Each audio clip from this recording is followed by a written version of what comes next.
Hello বন্ধুরা, Rimpi and Rehan ব্লগে আপনাদের সবাইকে স্বাগতম। কেমন আছেন আপনারা? আশা করি সবাই ভালো আছেন, আমিও ভালো আছি। তো আজকে রাত্রের জন্য বানিয়ে নিয়েছি ডিম পেঁয়াজ কলি। তো সেটা বানানোর জন্য আমি এখানে যে পেঁয়াজের পাতাগুলো থাকে না, সেগুলোকে আমি ছোট ছোট করে আমি কেটে নিয়েছি। তারপর নিয়েছি একটা পেঁয়াজ কুচি করে নিয়েছি, টমেটো এভাবে বড় করে কেটে নিয়েছি, আর দুটো ডিম আমি সিদ্ধ করে রেখে দিয়েছি। তারপর গ্যাস জ্বালিয়ে দিলাম, কড়াই বসিয়ে দিয়েছিলাম আগের থেকে। তারপর দিয়ে দিলাম তেল। আমি সরষের তেল দিয়েছি, রান্নাটা আমি সরষের তেল দিয়েই করব। তো তেলটা গরম হয়ে গিয়েছে। এবার ডিমগুলোকে হলুদ আর লবণ দিয়ে মেখে রেখেছিলাম সেগুলো দিয়ে দিলাম, দিয়ে এগুলোকে হালকা লাল করে ভেজে নিয়ে নামিয়ে নেব। তো হালকা লাল করে ভাজা হয়ে গিয়েছে, এবার আমি নামিয়ে নিচ্ছি। তারপর সেই একই গরম তেলে আমি যে পেঁয়াজ কুচি করে রেখেছিলাম সেগুলো দিয়ে দিলাম। এবার পেঁয়াজগুলোকে হালকা লাল করে আমি ভেজে নেব। তো হালকা লাল করে আমি ভেজে নিয়েছি। এর মধ্যে দিয়ে দেব পেঁয়াজ কুলি, দিয়ে পেঁয়াজের সাথে এগুলোকে আবারও একটু নাড়াচাড়া করে নিচ্ছি।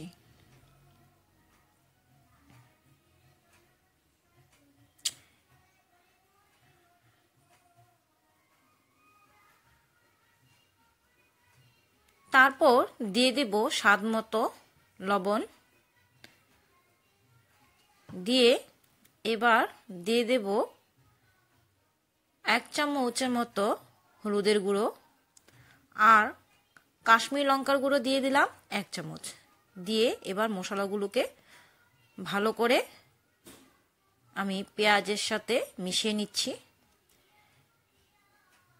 হালকা জল দিয়ে দিলাম অল্প করে, যাতে পেঁয়াজগুলোর সাথে মশলাগুলো যে দিয়েছি এগুলো পুড়ে না যায়, তার জন্য অল্প জল দিয়ে 1 মিনিটের মতো কষিয়ে নেব।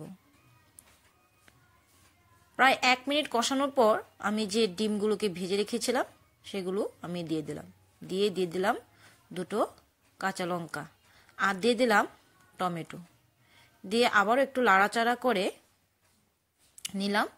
এবার দিয়ে দিল জল গ্রেভির জন্য। এটাকে 3 থেকে 4 মিনিটের মতন আমি ফুটিয়ে নেব।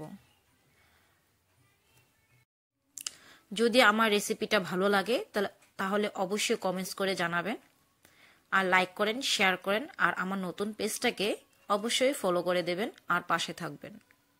আর এই রেসিপিটা খেতে খুব দারুণ লাগে, আপনারাও ঘরে বানিয়ে খাবেন, আর কেমন হয়েছে সেটাও কমেন্টস করে জানাবেন। রেসিপিটা হয়ে গিয়েছে, তার মধ্যে আমি দিয়ে দিলাম ধনেপাতা। শীতের দিনে কোনো রেসিপিতে যদি ধনেপাতা না দেওয়া হয় মনে হয় তরকারির টেস্টেই ওঠে না। তো রেডি আজকের আমার ডিম পেঁয়াজ কলি।